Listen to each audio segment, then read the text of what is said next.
Assalomu alaykum aziz o'quvchi. Oxirgi paytlarda internetda, Instagramda, YouTube'da hamma joyda siz AI agent, AI workflow, AI xodimlar degan gaplarni juda ham ko'p eshityapsiz. Ya'ni virtual xodimlar, AI agentlar ishlashi haqida. Bugun biz mana shularni to'liq ko'rib chiqamiz. O'zi AI agent qanday ishlaydi? Uni oddiy chatdan nima farqi bor va agent nimalardan iboratligini amaliy dars bilan ko'ramiz. Darsimiz oxirigacha kuzatsangiz, sizda demak tayyor agent ma'lum bir ishlarni bajaradigan, ya'ni Telegramlarda va boshqa joyda ishlaydigan mustaqil agent va o'zi qoidalar bo'yicha shartlarni bajaradigan va sizga tayyor natija chiqarib beradigan agentni qurilishini amaliy ko'rasiz va siz ham buni o'z sohangizda, o'z Telegram kanallaringizga va profillaringizga to'liq joriy qila olasiz. Demak, darsimizni boshlaymiz. Bugun sizlar bilan o'rtacha yarim soat 40 daqiqa ichida qanday qilib Telegram kanalini to'liq avtomatlashtirishni ko'rib chiqamiz. Bu amaliyotni sinashimizni, ya'ni tanlab olishimiz asosiy sababi hamma o'z sohasiga mos bo'lgan ishni, o'z sohasiga mos bo'lgan Telegram kanalini yuritishi mumkin va shunga oid bo'lgan agentlarni yasashini ko'rib chiqamiz. Agent bu siz bir marta qo'lda yozadigan narsa va u har kuni o'zini ishini o'zi bajaradi, mustaqil izlanadi, mustaqil topadi, post yozadi, unga mos rasm chizadi, kerak bo'lsa audio matn, ya'ni matnni audio versiyasini tayyorlaydi va natijada juda ham sifatli bo'lgan, yuqori samaradorlikka ega bo'lgan postlarni sizni kanalingizda, ya'ni blogingizda chiqarishni boshlaydi. Bu postlarni kim yozadi? Siz postlarni yozishingiz shart emas. Maksimum qilishingiz mumkin bo'lgan narsa, ya'ni aralashishingiz kerak bo'lgan narsa, bu unga kategoriyalar berishingiz mumkin, qanaqa rubrikalarda post yozishni berishingiz mumkin va asosiy g'oyalarni va yozish usulingizni taqdim qilishingiz mumkin bo'ladi. Ana shundan keyin u avtomatik postlarni o'zi yozishni boshlaydi, o'zi mavzu qidiradi, o'zi uni sifat nazoratidan o'tkazadi va mavzuga mos bo'lgan rasm, qo'llanma, yo'riqnoma, grafikalar bo'lsa tayyorlaydi va uni sizga tayyor, mukammal Telegram post ko'rishda tayyorlab beradi. Bugungi darsimizning yo'li quyidagidan iborat. Demak, birinchi navbatda biz tanishamiz. Cloud ichida Cowork nima? Uni imkoniyatlari qanaqa? Uni Cloud Code va Cloud Chatdan qanaqa farqlari bor? Ikkinchisi, Cloud Cowork qanday ishlaydi? Biz buni amalda barcha funksiyalarni to'liq ko'rib chiqamiz. Uchinchisi, amaliyot, ya'ni amaliyot darsida biz ekranda har bitta qadamni bittalab ko'rsatamiz. Siz uni bemalol o'zingiz cloudda ochib turib, biz bilan birgalikda bajara olasiz. Va to'rtinchisi, halol baho, ya'ni bizning ishimiz qanaqa ishlayapti va buni qanday qilib keyingi qadamlarni rivojlantirishimiz mumkin va bu ishni qanday qilib kengaytirishimiz mumkin. Mana bularni ko'rib chiqamiz. Endi siz cloud ishlatayotgan bo'lishingiz mumkin ma'lum bir darajada va lekin qaysi cloud ishlatyapsiz? Ya'ni cloudni hozirgi kunda produktlari juda ham ko'p va bu produktlar kun sayin kengayib boryapti. Bitta miya uch xil qo'l. Ya'ni cloudda turli xil instrumentlar borligini aytdik. Masalan, Cloud Chat bor, Cloud Cowork bor va Cloud Code bor. Birinchisi Cloud Chat. Ya'ni siz unda savol so'raysiz va u sizga javob beradi. Ya'ni ishni o'zingiz qilasiz. Bu qanaqa desa, bu xuddi masalan navigatorga o'xshaydi. Ya'ni siz qayergadir borishingiz kerakligini aytasiz. Chat sizga yo'l yo'riq ko'rsatib turadi. Ya'ni nima qilish kerakligini aytadi. Siz masalan agar Cloud Chatda birorta proyekt qilmoqchi bo'lsangiz ham sizga kodlarni chatda beradi. Siz o'zingiz ko'chirib, uni kerakli joyga qo'yishingiz kerak. Ya'ni har bitta qadamni siz so'raysiz, u sizga aytib turadi. Ikkinchisi bu Cloud Code. Cloud Code bu nima deydigan bo'lsak, u kuchli, lekin dasturchilar uchun. Ya'ni dasturchilar Cloud Code'da proyekt loyiha yozdirtirishadi va ana shuni ustida demak turli xil qiyin murakkab loyihalarni ham ko'tarish mumkin bo'ladi. Odatda yangi boshlovchilar uchun Cloud Code birozgina murakkab bo'lishi mumkin va uni maxsus o'rganish talab etiladi. Va uchinchisi, agar siz bugungi avtomatlashtirish jarayonini ishlatmoqchi bo'lsangiz, bu Cloud Coworkni ishlatishimiz kerak bo'ladi. Cloud Cowork bu Cloud Chat va Cloud Code'ni o'rtasida turadigan instrument deb ko'rsak bo'ladi va u dasturchi bo'lmagan, lekin tezda ma'lum bir jarayonlarni avtomatlashtirishni xohlagan, sizga hamkor bo'lgan agent, ya'ni xodim hisoblanadi va siz unga faqatgina maqsadni aytasiz. Ya'ni chatdan farqli jihati bor buni. Savol bermaysiz, maqsadni aytasiz. Cloud Cowork o'zi hamma jarayonlarni rejalashtiradi va sizni tayyor natija beradigan ishingizni o'zi avtomatlashtirib beradi. Endi uchalasi bitta kadrda. Demak, chat bu biz savol beramiz, matn beradi. Masalan, hamma uchun siz hech qanaqa nima deydi, kodlaringizni avtomatlashtirib bermaydi, balki sizga kodni beradi va shunaqangi tayyor javoblar. Ikkinchisi cloud code, ya'ni sizga kod beradi va dasturchiga kodni ko'rsatasiz va u yerda proyekt ma'lum bir loyihasi, ya'ni serverlarda ishlash kerak bo'ladi. Unga GitHub ulanish kerak bo'ladi, unga turli xil proyektni boshqaruvni ulash kerak bo'ladi. Va uchinchisi cowork, ya'ni tayyor ish, sizga mutaxassis kerak emas, buni dasturchi bo'lmasangiz ham o'zingiz to'liq avtomatlashtira olasiz. Endi cowork bu terminalsiz cloud code degani. Ya'ni biz cloud kodni terminalda yoki cloud kod dasturida ishlatadigan bo'lsak, u yerda bir qancha buyruqlar beriladigan bo'lsa, cloud cowork xuddi shunaqa narsa, faqat dasturchilar instrumentlarisiz biz siz bilan bugun mustaqil o'zimiz qila olamiz. Endi bitta odam qanday qilib butun boshli bo'limni ishini qilishi mumkin? Masalan, aytaylik, media jamoa deb hisoblaylik. Ya'ni u yerda copywriter bor, u yerda ssenarist bor, u yerda dizayner bor, u yerda muharrir bor va u yerda sifat nazoratini tekshiradigan odam bor va mana shu odamlarning ishini hammasini bitta agent, ya'ni cloud cowork qilishi mumkin. Ya'ni buni siz orqali qilishi mumkin. Siz mana shu jarayonlarni hammasini tashkillashtirib bersangiz bo'ldi. Tayyor, sizda bitta jamoa ish qiladi. Bitta boshqaruvchi va bir nechta ijrochi. Ya'ni bitta boshqaruvchi sizda birinchi navbatda o'zingiz boshqaruvchisiz va bitta agentingiz bo'ladi. U agent qolgan jarayonlarini nazorat qiladigan bo'ladi. Va bitta topshiriq misolida ko'ramiz biz bugun. Bitta topshiriq qaysi qadamlardan iborat bo'ladi? Birinchi qadam bu yozilish kerak bo'lgan post materialni topadi. Ya'ni ideya internetdan olish kerakmi yoki siz bergan resurslardan olish kerakmi, siz bergan material yoki kitoblardan olish kerakmi, farqi yo'q, buni topadi. Ikkinchisi bu yozadi. Ya'ni mana shu berilgan kriteriyalar asosida siz aytgan talablar va usul bilan, ya'ni yozish usuli degan narsa bor, sizga tayyor material yozib beradi. Uchinchisi bu o'sha postga mos bo'lgan postni rasmini chizadi yoki bo'lmasa postni orasiga kerakli bo'lgan qo'llanmalarni chizadi. Ya'ni infografik ma'lumotlar bo'lishi mumkin, har qanday grafika bo'lishi mumkin, farqi yo'q. To'rtinchisi tayyorlangan ishni o'zi tekshiradi va beshinchisi uni belgilangan kanalga, belgilangan vaqtda va tartibda nashr qiladi, ya'ni publish qilib chiqaradi. Siz 3 ta narsa berasiz. Ya'ni bu jarayon ishlash uchun hozirgi bizni avtomatik Telegram kanaliga posting qiladigan agentimiz ishlash uchun bizdan 3 ta narsa kerak bo'ladi. Birinchisi bu papka, ya'ni cloud cowork qayerda ishlaydi yoki loyiha yoki papka kerak bo'ladi. Ikkinchisi qoida, ya'ni post qanday yozilsin? Uzunligi qanaqa bo'lsin, qanaqa usulda yozilsin, qanaqa stilistika, ya'ni sizni matn uslubingizda yozilsin yoki bo'lmasa qanday metodlardan foydalanilsin yoki uning strukturasini ham berishingiz mumkin. Va uchinchisi kalit, ya'ni kalitlar deganda bu tayyor ish qayerga chiqsin? Telegram bot orqali Telegram kanalga chiqadimi yoki boshqa joygami? Rasm yoki audio generatsiya qilishda nimalar kerak bo'ladi? Mana bu narsalarni tokenlari bor. Bularni ham hozir darsda jarayonda ko'rib ketasiz. Agar oldin ishlatmagan bo'lsangiz, muammo yo'q. Buni juda ham oson tushunib olasiz hozir. Demak, endi biz amaliyotga o'tamiz va mana shu joydan boshlab kompyuter ekranida hammasini batafsil bosqichma-bosqich ko'rsatamiz. Birinchi kirib olamiz. cloud.ai web holatida kirishimiz mumkin. Cloud desktopda ham ishlashingiz mumkin. Buni hozir ahamiyati yo'q. Ya'ni ikkalasida ham bizda ishlaydi. Va mana shu joyda biz yangi bitta proyekt ochib olamiz. Mana bu yerda ikkita proyekt ochilgan menda namuna tarzida va uchinchi proyekt ochaman. Ya'ni bu keling Vibe Coding kanali postlari degan. Mana content yozing mana. Vibe Coding kanali kontenti degan.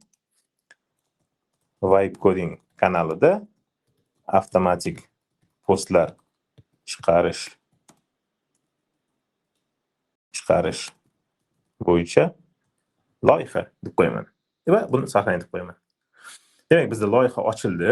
Endi mana bu loyihaning ichida biz coworkni ishga tushirishimiz mumkin. Ya'ni bizda chat bor va cowork bor.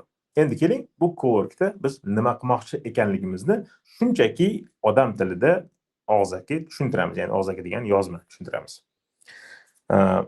Men Vibe Coding kurs Telegram kanalida avtomatik postlar chiqishini qilmoqchiman. Jarayon quyidagicha ishlashi kerak. Men bitta rubrika beraman. AI Masalan, keling. Cloud maslahatlar degan. Demak, maslahatlar degan. 1. Agent men bergan rubrikada internetdan mavzular izlaydi. 2. Agent berilgan talablar bo'yicha maslahatni topadi va uni men bergan stilda va formatda post sifatida yozadi. 3. Agent berilgan Nano Banana berilgan Gemini API kalit bilan Nano Banana'da post uchun rasm generatsiya qiladi. 4. Agent 11 Labs API orqali berilgan maslahatni audio ko'rinishida aytadi. 5. Agent postni sifat nazoratidan o'tkazadi. 6. Berilgan vaqtda admin bot orqali berilgan kanalga postni chiqaradi. Vazifa tushunarlimi? Mendan senga nimalar kerak? Demak, mana shu jarayonni biz so'radik. Ya'ni bu yerda bizda 6 ta qadamda ishlaydi agentimiz va shu bo'yicha bizdan nima kerakligini so'radik. Endi agent deganda qanaqadir bir fantastik narsani tushunmang, u chat ichida ishlaydigan model. Ya'ni bu modelni oddiy chatdan nima farqi bor desangiz, ikkalasi ham Opus 5 bo'lishi mumkin, ikkalasi ham Fable bo'lishi mumkin, ikkalasi ham Opus 4.8 bo'lishi mumkin. Farqi yo'q. Ya'ni ular oddiy AI model hisoblanadi. Faqatgina agent ichida yo'riqnomasi bor bo'lgan, ya'ni qachon nima ish qilish kerakligi yozib qo'yilgan bitta fayl deb tushunsangiz bo'ladi. Ana shu narsani biz agent deymiz. Ya'ni oddiy chatga men savol bersam, u javob beradigan bo'lsa, agent esa o'sha AI modelni ichiga yozib qo'yilgan. Har kuni ertalab Chrome orqali ishga tushib ketadi, meni kalendarimga ulanadi, kalendarimdan kunlik vazifalarni topadi, keyin menga Telegram orqali bot orqali xo'jayin bugun ertalab sizda soat 9 da uchrashuv, 11:30 da shunaqa deb menga qiladigan ishlarimni jo'natadi degan bitta model. Ya'ni buni aslida cloudni modelini o'zi qiladi. Faqatgina men yozib qo'ygan o'sha fayldagi yo'riqnomalarga amal qilgan paytda biz uni agent deb nomlaymiz. Qarang, sifat nazoratidan 5-agentdan keyin post qanday chiqsin, avval menga ko'rsatilsin desak bo'ladi yoki to'liq avtomatik chiqib ketsin desak bo'ladi, aralash desak bo'ladi. Keling, biz to'liq avtomatikani xohlayapmiz, shuning uchun ham to'liq avtomatik qilsak bo'ladi. Faqatgina biz bitta joy aytib qo'ysak bo'ladi. 10 daqiqa avval menga bot orqali ko'rsatiladi. Unda bekor qilish degan, unda qarang, unda qayta qilish degan tugma bo'ladi. Agar men shu tugmani bossam, post kanalga chiqmasdan qaytadan qilinadi. Agar hech narsa bosmasam, unda kanalga chiqadi. Qayta qilish bosganimdan keyin publish vaqti o'tib ketsa ham shu qaytarilgan post baribir kanalda chiqishi kerak. Mana qarang, bergan variant orasida biz xohlaganimiz yo'q. Demak, biz o'zimiz yangi tartibni mana bu azir degan joyda yozsak bo'ladi. Ikkinchisi, post audio qaysi tilda bo'lsin? O'zbek tilida, postni o'zi ham, audiosi ham o'zbek lotinda bo'lsin.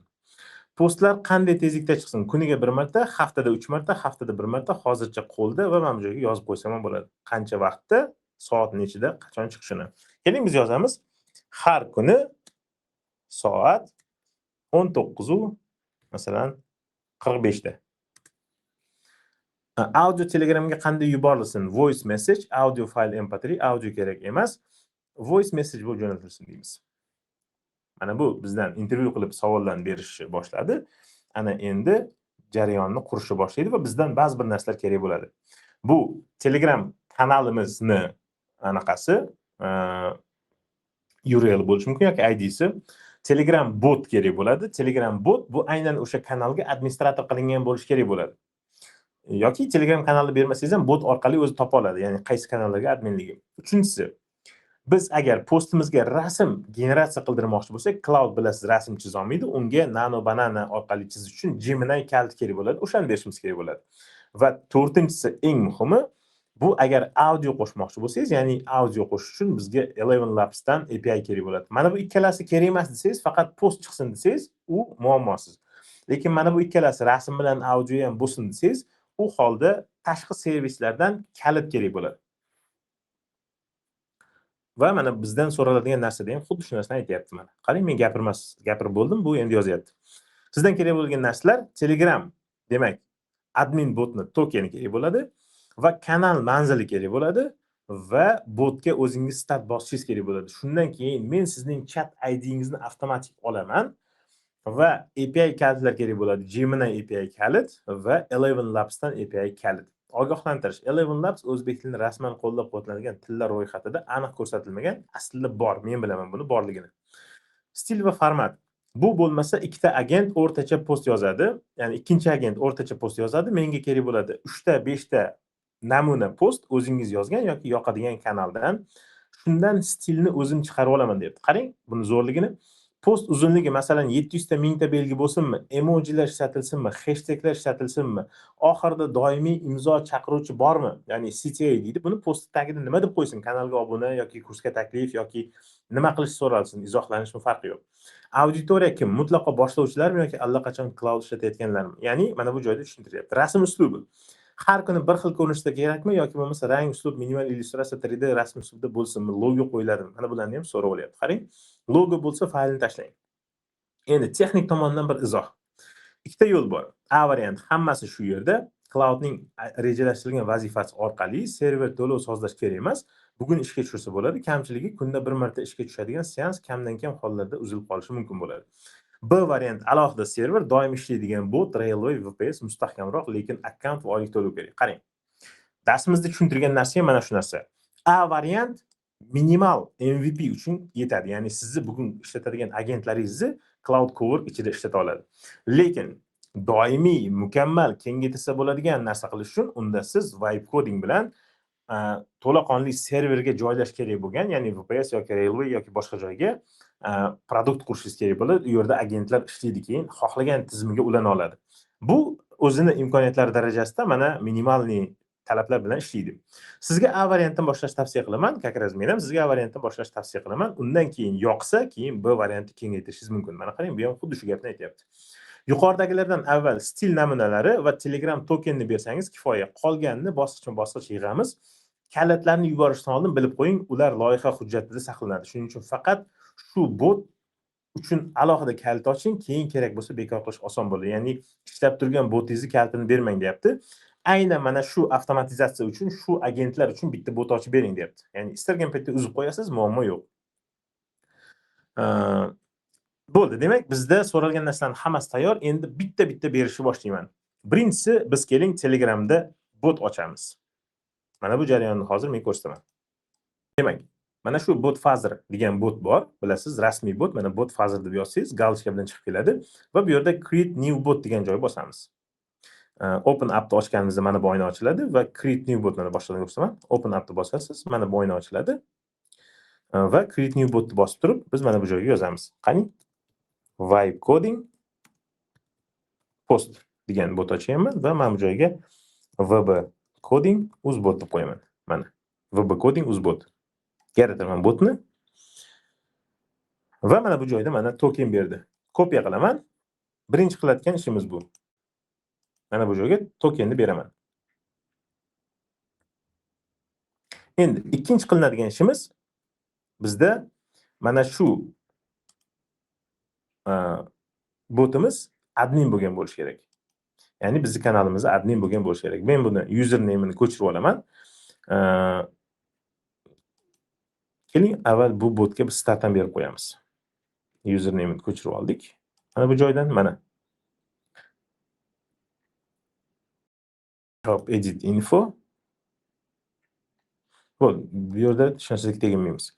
Hop, mana bu joydan demak men botlarimni ro'yxatini yana bir marta ko'raman. My bots degan narsada. Mana Vibe Coding Uzbot degan bot chiqdi mana. Mana shu bot kerak bizga. Start bosaman. Mana start bosildi. Vibe Coding Uzbotni ko'chirib olaman va men kanalimga demak buni obuna.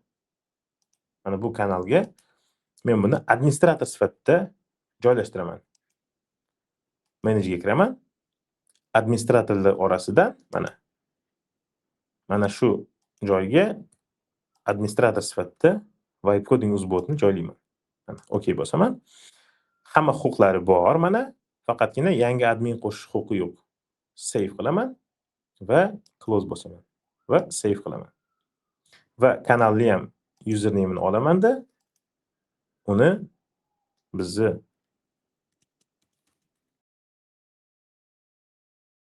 mana bu joydan beraman. Xo'p, nimalar qoldi? Qani bizdan so'ralayotgan?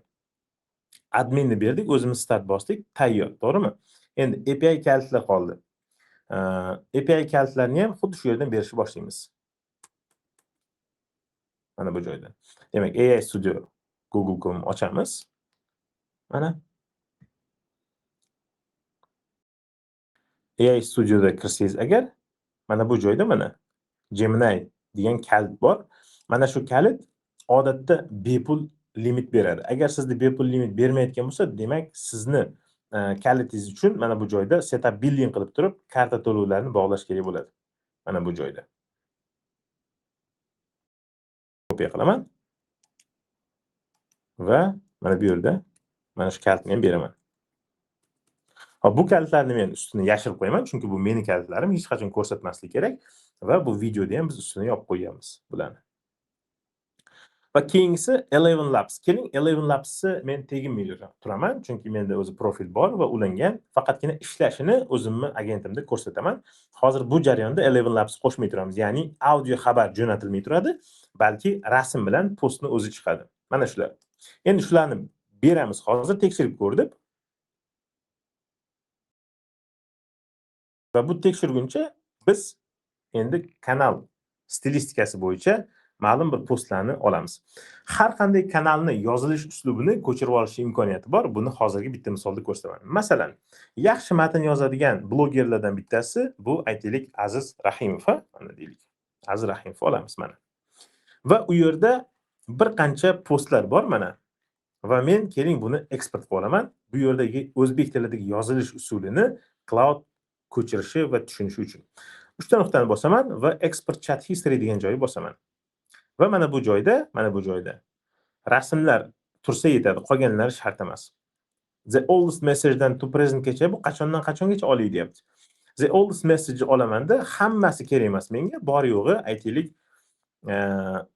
mana 1-yanvardan to hozirgacha bo'lganlarini olsa yetadi. Export bosaman. 753 ta narsa chiqdi. Show my datani bossam, mana bu joyda ana shu postlar keldi. Endi men mana bu messagesni shunchaki cloudga bersam yetarli bo'ladi. Qani ko'ramiz. API bilan tekshirib ko'ryapti, sinxronlab. Qani ishlaydimi yo'qmi ekan?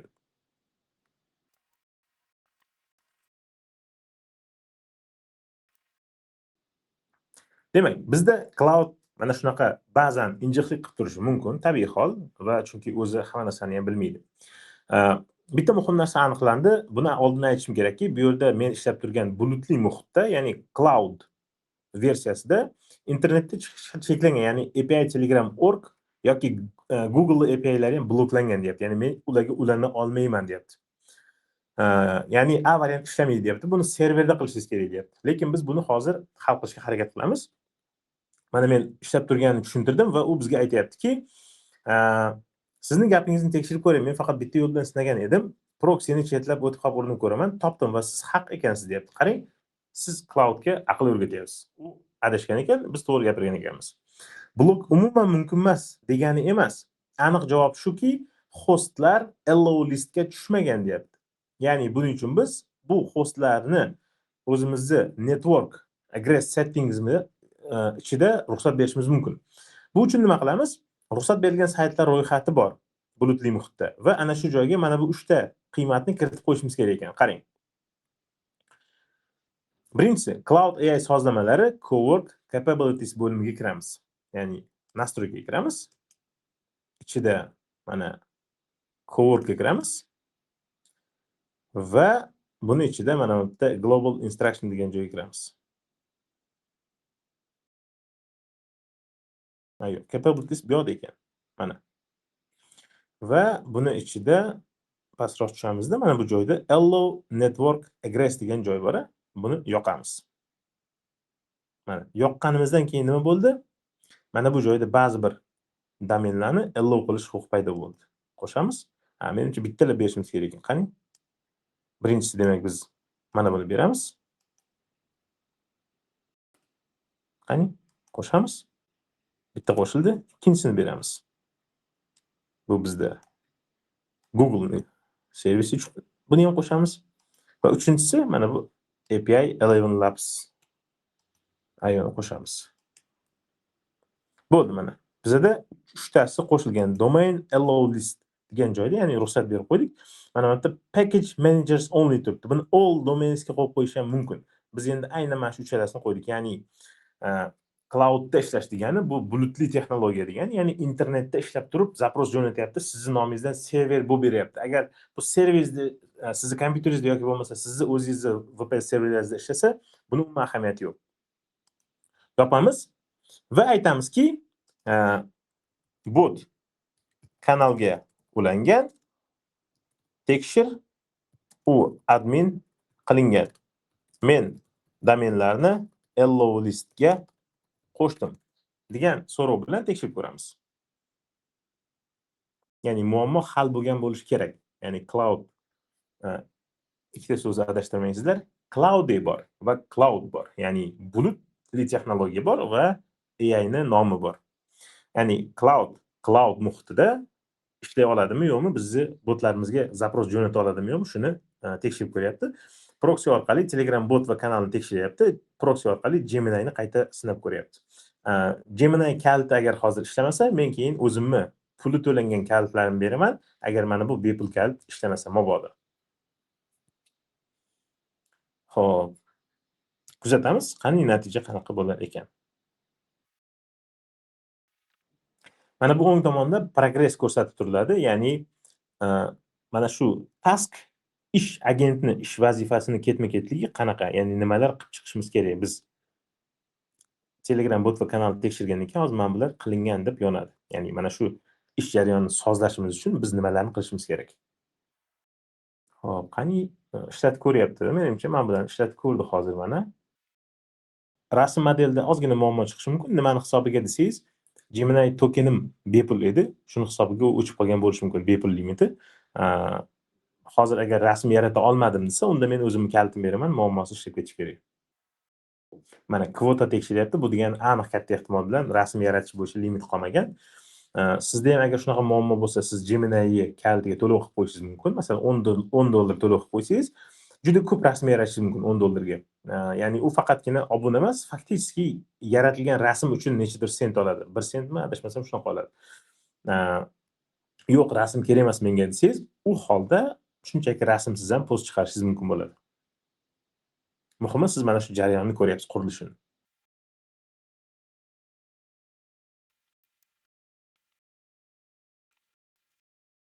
Biz kutgandek. Hammasi ishladi. Birinchisi Telegram tayyor, ikkinchisi Gemini matn ishlashi tayyor, uchinchisi Nano Banana rasm generatsiya qila olmadi. Nimaga desa, mana bu joyda yozgan. Free tier request limit 0, ya'ni bepul tarifda umuman berilmaydi. Kalitingiz yaxshi, lekin account billing yoqilmagan deyapti. Kutilmoqda 11 Labs kalitini hali biz bermadik, muammo yo'q. Xo'p, Google'da billing yoqaman. Hozir biz building yoqish o'rniga unga yangi kalt tashlab beramiz. Xo'p, men kalt berdim Gemini API dan. Post stilini qanday olamiz? Bu eng muhim qadam. 3 ta 5 ta namuna post yuboraman. Kanalning o'zidan olib ber, men tasvirlab beraman, sen taklif qil. 3 ta 5 ta namuna post yuboraman. Va biz xuddi boyagi Telegram kanalidan eksport qilib olgan mana bu postimizni shunchaki tashlaymiz. Mana bu kanalning yozilish uslubidan post matni uslubini ko'chirib oldingiz. Bo'ldi. Buni tashlab qo'ydik. Ya'ni bu HTML nima edi o'zi desangiz, bu mana bu bizga yoqqan birorta Telegram kanalini ichidagi postlarni yozilish usuli sizga yoqsa, ana shuni siz shunchaki eksport qilib olishingiz mumkin. Buni biz videoda ko'rsatdik hozir.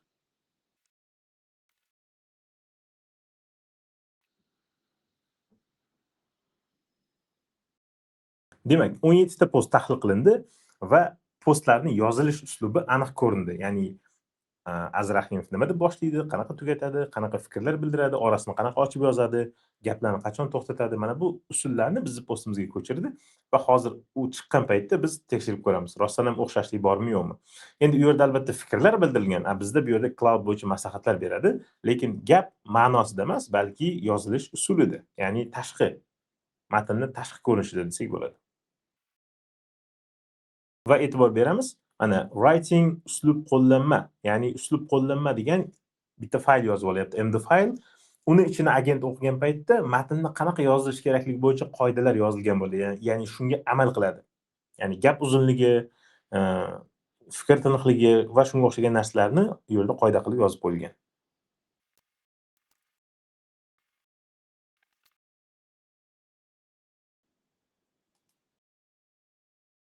Xo'p, rasm uslubi bizga jo'naqa yoqmadi. Hozir gaplashamiz, aytamiz. Demak, uslub aniq ko'rindi. Yangi Gemini kaliti bilan rasm generatsiyasi ishladi. Gemini 3.1 Flash bilan juda ham zo'r, muammo yo'q. Va uslub tahlili 17 ta post o'lchab chiqdim. Eng muhim topilmalar, ya'ni emoji 17 ta postda 0 tasida. Ya'ni Azrahimov emoji ishlatmas ekan, demak biz kanalimizda ham ishlatilmaydi deb hisoblaymiz. Hashtaglar birorta ham ishlatilmagan ekan, zo'r. Qalin shrift 17 tadan atigi 2 marta ishlatilgan ekan. Har bir jumla alohida qatorda, abzas yo'q. Qarang, qator o'rtacha 44 ta belgi, 6 ta so'z, 8 ta so'zdan iborat. Uzunlik medianasi 610 ta belgi, 14 qator atrofida. Ochilish har doim shaxsiy kuzatuvdan bo'ladi va doimiy vositalar analogiya, takrorlash, aniq raqamlar va manba bilan keladi va ohang o'rgatuvchi emas, balki o'zini kuzatuvni bo'lishadigan kamtar stilda yozilar ekan. Mana shu qoidalar bo'yicha 3 ta postni yozdim deyapti. Bittasi: Clouddan javob olaman. Javob yaxshi, lekin menga to'g'ri kelmaydi. Sababini uzoq izladim. Oddiy ekan. Men savol berardim, vazifa bermasdim. Dars reja tuz deb ber bu savol. 7-sinf 45 daqiqa 28 ta o'quvchi proyekt ishlanmaydi, dars reja tuz ber, bu vazifa deyapti. Birinchisiga Cloud o'rtacha javob qaytaradi, chunki o'rtacha o'qituvchini tasavvur qiladi. Ikkinchisida esa sizni tasavvur qiladi. Post menimcha juda ham yaxshi va u Azrahimov postlariga rostdan ham o'xshayapti. Endi Azrahimov kanalini reklamasi ham ketdi. Men o'zim kirib turaman. Bir ziddiyat bor. Bu namunalarda emoji umuman yo'q, lekin vibe coding kursidagi qadalgan postda emoji va qalin shrift bor. Qaysi biri to'g'ri deyapti? Namunalarda toza uslubmi? Qolgan 3 ta narsa: sinov postlari to'g'ri chiqdimi? Ohang sizniki bo'ladimi yoki nimadir yetishmayaptimi? 11 Labs kaliti o'zbekcha ovozini sinab ko'rishim kerak va vibe coding uz start bosing. Ko'rsatuv postlari sizga kelish uchun chat ID kerak bo'ladi. Bo'ldi, demak biz tekshirib ko'ramiz hozir. Bunga start bosganmiz. Xo'p.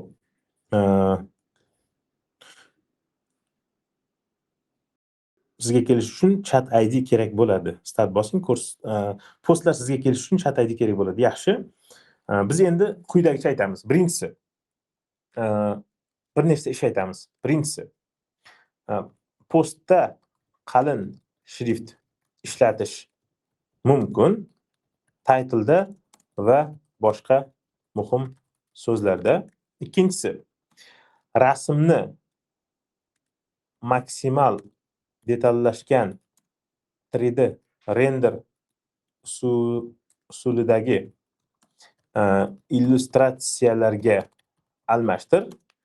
Va uchinchisi, men botga start bosganman, undan chat ID'imni aniqlab ol. 4. Eleven Labs hozir kerak emas. Menga bitta Snow postini botga yubor battonlari bilan test sifatida enter bosamiz va kuzatamiz. Mana bu hozir ishlab ketishi kerak. Oxirida biz keyin sozlamalarni mustahkamlab, har kuni ishlaydigan qoidani berib qo'yamiz. Ungacha keling, buni men yarim oynada, buni esa yarim oynada kuzatib turaman. Ya'ni mana shu botdan menga namuna posti keladimi yoki yo'qmi?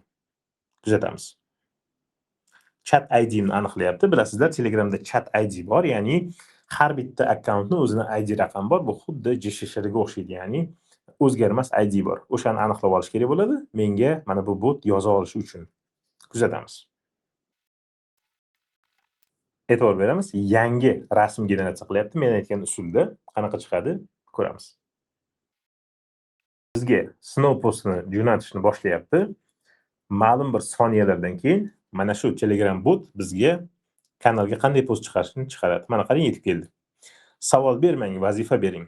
Clouddan javob olaman. Javob yaxshi, lekin menga to'g'ri kelmaydi. Sababini uzoq izladim. Oddiy ekan, men savol berardim, vazifa bermasdim. Dars reja tuzib ber, bu savol. Qarang, 7-sinf 45 daqiqa 28 o'quvchi proyektda ishlamaydi. Dars rejasi tuzib ber desa, bu endi vazifa, ya'ni sizni sinfdagi muhitingizni biladi.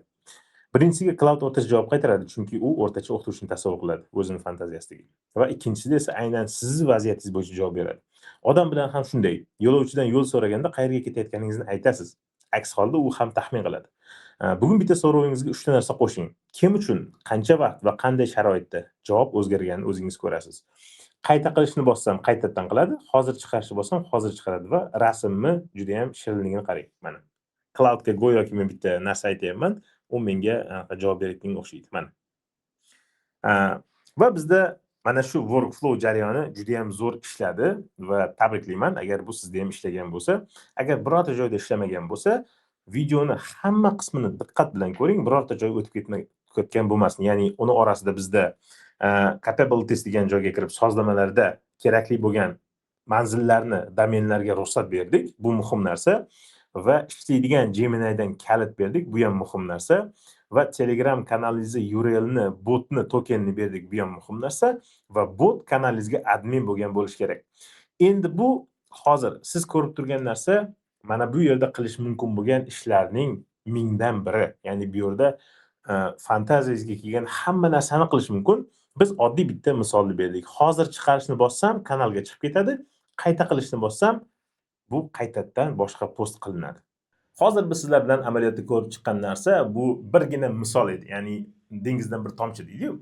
Endi biz xuddi shunaqa agentlarni turli xil boshqa ishlarga, ya'ni Instagramga karusel postlar tayyorlash, siz uchun sizning mavzularingizga mos bo'lgan prezentatsiyalar tayyorlash, hisobotlar tayyorlash yoki bo'lmasa guruhlarda ma'lum bir odamlarga vazifa berib kelishga o'xshagan yuzlab turli xil xodim agentlar yasashingiz mumkin bo'ladi. Ya'ni siz hamma ishingizni qila oladi. Faqatgina bu yerda ma'lum bir texnik chegaralar bor. Mana shu narsalarni tushunishimiz kerak bo'ladi. Ya'ni cowork bilan hamma narsani qilib bo'ladimi desangiz yo'q. Ba'zi narsalarda noqulaylik tug'dirishi mumkin. Va keling, hozirgi jarayonga halol baho beramiz. Ishlaydimi? Ha, takrorlanadigan vazifalar bor, ularda ishlaydi va qanchalik integratsiyalarni qilish mumkinligiga qarab turib, kron degan narsa bor. Ya'ni ma'lum bir vaqt kelgan paytda agent ishga tushib ketadi o'zi. Ya'ni qoidasi aniq va siz tekshira oladigan bemalol bitta ish jarayoni bor, sikl. Endi hamma ishingizni qila oladimi? Yo'q. Bu yerda Cloud Cowork sizni hamma ishingizni qila olmasligi mumkin va bu yerda did talab qiladigan insonni murakkab avtomatizatsiya jarayonlari bor. Mana bu joylarda sizning nazoratingiz va boshqa instrumentlar kerak bo'lishni boshlaydi. Endi tor va takrorlanadigan ishlar bo'lsa, Cloud Cowork juda ham oson, yengil qiladi. Ya'ni bu kundalik, masalan, briefinglar bo'lishi mumkin. Sizni ertangi vazifalaringizni qaraydi-da, kechasi yoki ertalab sizga nima ishlar borligi oldingizda, bugungi kunni asosiy vazifalarini aytib turishga o'xshagan ishlar, bu mayda ishlar va buni har kuni ertalab qilish mumkin. Lekin turli ilovalar bilan integratsiya qilib, turli joylardan ma'lumotlarni olib kelib turib, agent boshqa subagentlarni boshqaradigan kabi ishlarni biz Cloud Code bilan proyekt qilib, ya'ni custom agentlar yasash orqali uni rostakam serverda ishlaydigan loyihalar sifatida qurganimiz maqsadga muvofiq bo'ladi. tor ish bugun ishlaydi, lekin hamma ish desa yo'q, hali unaqa ishlamaydi. Chunki hamma ishni ko'lami juda ham katta bo'ladi. Ya'ni rostakam virtual ofis deydigan bo'lsak biz, u yerda biznesni avtomatlashtirish jarayonlar kattalashishi mumkin. Endi ko'rish bu bitta narsa, lekin qurish, ya'ni loyiha qilish bu butunlay boshqa jarayon. Ya'ni coworkda ko'rdingiz, oddiy chatda, interfeysda hamma narsa tayyor. Endi shuni siz masalan ba'zi bir tizimlar bo'lishi mumkin, katta ilova qilmoqchisiz, hamma jarayonlarni boshqarmoqchisiz, moliyani, buyurtma mijozlar bilan gaplashib, mijozlarni brifinglarni yig'ib, uni o'zi kerak bo'lsa kerakli bo'lgan zakaz narxlarini chiqarib hisoblab, uni sizni xodimlaringizga jo'natib, ularni ham nazorat qiladigan turli xil katta sistemalar qilish mumkin. Va bu uchun loyiha qurilishi kerak bo'ladi. Mana bu butunlay boshqa level, cloud kod bilan qilinadigan level.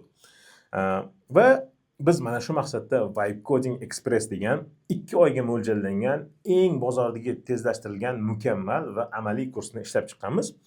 Kurs tarkibi nimadan iborat? Qisqacha tushuntirib ketaman. Bu 8 hafta, haftasiga 2 tadan dars reja qilingan. Agar siz tezroq o'tsangiz, 3 tadan 4 tadan o'tsangiz, buni 1-1,5 oyda ham tugatishingiz mumkin bo'ladi. 7 ta modul va 17 ta amaliy darslar kiritilgan. Darslar uzunligi 40 minutdan 1 soatgacha bo'lgan va hammasi to'liq ekranda nima qilish bosqichma-bosqich ko'rsatilgan. Va o'z bilim bazangizda ishlaydigan AI agentlarni o'zingiz qura olasiz va AI agentda endi sizda cheklov yo'q. Ya'ni bunday olganda istagan loyihangizni qila olasiz. Bu katta startap proyekt bo'ladimi, o'zingiz biznesingiz uchun qanaqadir ERP, CRM sistemada bo'ladimi yoki virtual ofis bo'ladimi, buni endi sizga umuman ahamiyati bo'lmaydi mana shu kurs bilan. Va o'z MVP mahsuloti sizni o'zingizni serveringizda, o'zingizni domenlaringizda bemalol ishlaydigan va hamma narsa to'liq sizniki bo'ladi. Bu qanaqadir bir konstruktor saytlar qurish emas. Vibe Coding kursi vibecoding.uz degan platformada bo'ladi va bu platformani ham men bir hafta ichida Vibe Coding bilan qilganman.